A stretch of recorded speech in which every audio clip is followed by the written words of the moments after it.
Good morning, dear student. BCom semester 3 English medium. Dear student, in our previous lectures we complete our unit number 1, and in today's lecture I will start our new unit number 3, direct labor. Dear student, in this chapters you uh, learn different types of wages system which is used in our factories. So you can see on your mobile screen, here is I note down the different types of labor wages methods, like traditional labor systems and incentive labor systems. So in traditional labor system there are two methods, time wages system and piece wages system, friends. And in incentive labor system there are two sub division divide segments, individual schemes and group motivational schemes. It means any system plan. Suppose we use here, change the word plan. Okay friends, here not down the change the schemes in the plan. So on individual यानी कि व्यक्तिगत friends, तो here's Halsey promotion scheme, Rowan incentive scheme, Emerson efficiency plan, Bedaux incentive scheme, matrix multiple piece rate scheme, Gantt works and bonus pay plan and Taylor plan. And in group motivation plan, share in profit and co-partnership. So here friend you can see there is a different types of methods which is you learn in this unit.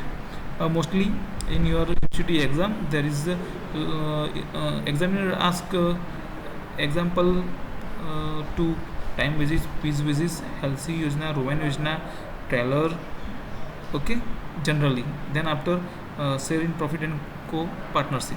So friends, now in our next slides we discuss the equation of our various types of wage system. So number one is time wages. The first is time wages system. So friends, there are the equation of time wages is equal to time taken plus multiply rate per hour. यानी कि आपका जो time veg के system से आपका अगर wages calculation करना है तो उसका इक्वेशन क्या है, तो time wages is equal to time taken multiply rate per hour. यानी कि आपको जो टाइम आप जितना टाइम लेते हैं वो मल्टीप्लाई आपको पर हावर जितना मिलता है वो. उसके बाद सेकंड है पीस वेज सिस्टम, यानी कि कार्य वेतन प्रथा. ओके, इसको यहाँ पे हम बोलेंगे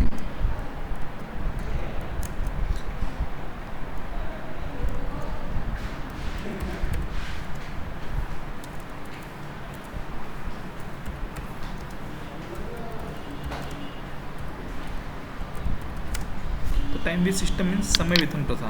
और टाइम वेज का जो फॉर्मूला है वो time taken multiply rate per hour. Then after the piece wage system यानी कि कार्य वेतन प्रथा.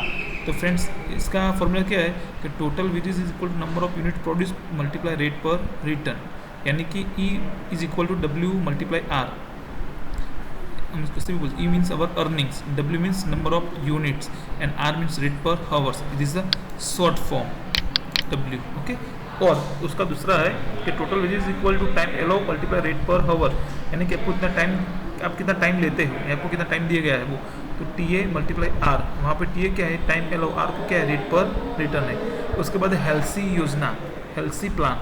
तो फ्रेंड्स इसका फॉर्मूला क्या है, तो E is equal to into bracket T multiply R plus 50/100, और इसकी जगह आप 1/2 भी कर सकते हो.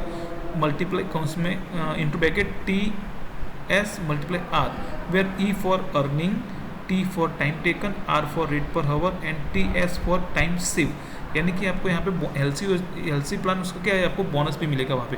अगर आपको कोई काम दिया जाता है कि भी आपको 8 आवर्स में कंप्लीट करना है, अगर आप 6 आवर्स में कंप्लीट कर देते हो तो आपने 2 आवर्स यहाँ पे क्या किया, सेव किया. तो 2 आवर्स का आपको क्या मिलेगा, वहाँ पे बोनस मिलेगा. तो हेल्सी योजना कौन सी, बोनस के साथ है. और रोवेन प्लान, तो रोवेन में क्या है, वो सेम टू सेम है कि टाइम वेज सबसे पहले वो आपको कितना टाइम दिया गया है. सपोज कि आपको भाई टाइम दिया गया है, तो टाइम सबसे पहले आपने जितना टाइम लिया उसके मुताबिक आपका वो वेज कैलकुलेट करेगा, उसके बाद आपको बोनस करेगा. तो time wage is equal to time taken multiply rate per hours bonus actual wages, यानी कि आपको टाइम कितना मिला उसका, उस पर आपको बोनस मिलेगा.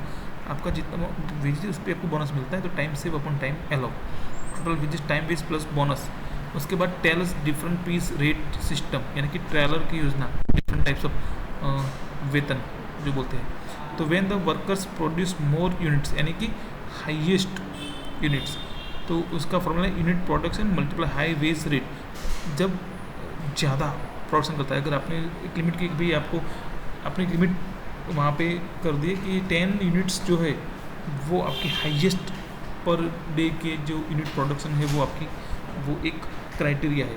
अगर कोई वर्कर्स उस रेंज को छू लेता है तो आप उसको हाई रेट आप उसको बेच देंगे। अगर कोई वर्कर्स कम, यानी कि आपने बोला कि भाई मिनिमम 5, इससे अगर कम करता है तो उसको लो रेट भी हम देंगे। तो ये हमें यहाँ पे जो है हमारे डिफरेंट टाइप्स ऑफ इक्वेशन, उसको आपको याद रखना है और इसको यूज़ करके हमें एग्जाम्पल कैलकुलेशन करना है। यहाँ पे चलते हैं एग्जाम्पल नंबर 1 पे कि standard time for a job in a factory is 8 hours, यानी कि हमारा स्टैंडर्ड टाइम कितना था, 8 आवर्स था।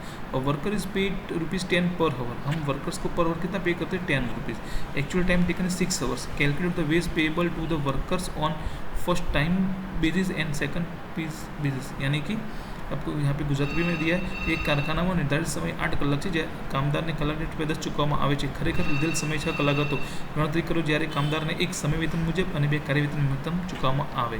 तो फ्रेंड्स यहाँ पे देखिए कि हमें ये सिंपल एग्जांपल है, तो इसका क्वेश्चन कैसे करना है। सबसे पहले टाइम बेसिस, तो टाइम बेसिस का क्या फॉर्मूला है, तो इसका से है कि भाई टाइम टेकन मल्टीप्लाई रेट पर आवर्स। तो हम कितना टाइम लेते हैं यहाँ पे 6 आवर्स। तो चलते तो टाइम विद सिस्टम, तो time with is equal time taken multiply rate पर आवर्स, यानी कि हम 6 आवर लेते हैं और पर आवर कितना मिलता है 10%। तो टोटल हमारा कितना हुआ विज इज 60 रुपीज़। अब पीस बेस्ड सिस्टम, तो वहाँ पे क्या है time allow multiply rate per return, तो earning is equal to time allow multiply rate per hour. तो हमें कितना मिलता है यहाँ पे 8 आवर्स। यहाँ पे हमारा स्टैंडर्ड टाइम कितना है 8 आवर्स है और उसके पर आवर्स कितना 10, तो कितना हुआ हमारा 80 रुपीज़। तो आप ये देखो अगर आप टाइम बेस पे काम करोगे तो आपको 60 रुपीज़ मिलेगा, अगर आप पीस बेस पे काम करोगे तो आपको 80 रुपीज़ मिलेगा, which is you prefer. Okay, उसके बाद सेकंड है एग्जाम्पल के worker takes 9 hours to complete a job on daily wages and 6 hours on a scheme of payment by result. His rate is 25 paisa an hour. The material cost of the product is 4 rupees and the factory works are recovered at 150% on the total direct wages. Calculate the factory cost of the product under time wages and piece wages. यहाँ पे क्या है, तो friends यहाँ पे हम कितना hours लेते हैं, 9 आवर्स हमारा स्टैंडर्ड टाइम है। अब वो काम कितने आवर्स में उसको कंप्लीट 6 आवर्स में, उसको पर आवर कितना मिलता है 25 पैसा। अब हमें क्या करना है, फैक्ट्री कॉस्ट फाइंड आउट करना है। तो फैक्ट्री कॉस्ट फाइंड आउट करना है, इसके लिए हम 1 यूनिट बनाने के लिए हम कितना मटेरियल यूज़ करते हैं 4 रुपीज़ का। और फैक्ट्री वर्ड्स हमें कैसे रिकवर करना है, तो 150% ऑफ डायरेक्ट वेजेस, यानी कि यहाँ पे जो वेजेस होगा वो हमें इसको हम क्या कहेंगे, डायरेक्ट वेजेस बोल सकते हैं। ओके फ्रेंड्स, तो चलते हैं अब यहाँ पे देखिए, यहाँ पे मैंने गुजराती में भी आपके लिए रखा हुआ है ताकि आप उसको समझ आए। तो सबसे पहले हम टाइम वेज की बात करते हैं। तो time wage is equal time taken multiple rate per कि 6 मल्टीपल 0.5 यानी कि 1.50 और पीस में उसको क्या मिलेगा, तो 9 आवर्स हमारा स्टैंडर्ड टाइम है वो, तो उस पर मल्टीप्लाई 9 यानी कि 2.25 रुपीज़। अब हमें जो बोला कि फैक्ट्री को स्टार्ट फाइंड करना है, तो उसके लिए हमें क्या होगा, टेबल क्रिएट करना होगा। तो टेबल के अंदर हम क्या लिखेंगे, पर्टिकुलर टाइम वेज और पीस वेज। तो सबसे पहले हम क्या यूज़ करेंगे, मटेरियल, तो फॉर डायरेक्ट लेबर है, इसको हम डायरेक्ट वेजेस भी बोल सकते हैं। आपके लिए यहाँ पे मैं यहाँ पे डायरेक्ट वेजेस कर देता हूँ ताकि आपको कुछ टेंशन ना हो। ओके, डायरेक्ट वेजेस, तो 150 यहाँ से हमने फाइंड आउट किया और यहाँ पे 225 यानी कि यहाँ से, तो हमारा प्राइमरी कॉस्ट कितना हुआ 5.50 एंड 6.25। अब फैक्ट्री यूट्स हम कैसे रिकवर करते हैं, तो 150% ऑफ डायरेक्ट वेजेस, तो हमारा डायरेक्ट वेजेस कितना है, तो 1.50 और 2.25 यानी कि ये हमारा डायरेक्ट वेजेस है। तो इसका 150, तो यहाँ का उसका 150, तो टाइम में कितना हुआ 1.50 मल्टीप्लाई 150 अपॉन 100 यानी कि 2.25, और पीस में कितना हुआ 2.25 मल्टीप्लाई 150 अपॉन 100 यानी कि 3.375। तो टोटल कितना हो गया हमारा, 7.75 और 9.625, ये हमारा फैक्ट्री कॉस्ट हो गया। तो फ्रेंड्स आज के लिए इतना ही। आप ये सारे जो हमारे जो इक्वेशन है इसको आप नोटबुक्स में इसको लिख देना ताकि आप उसको अच्छी तरह से समझ सकें। ओके, थैंक यू, जय हिंद।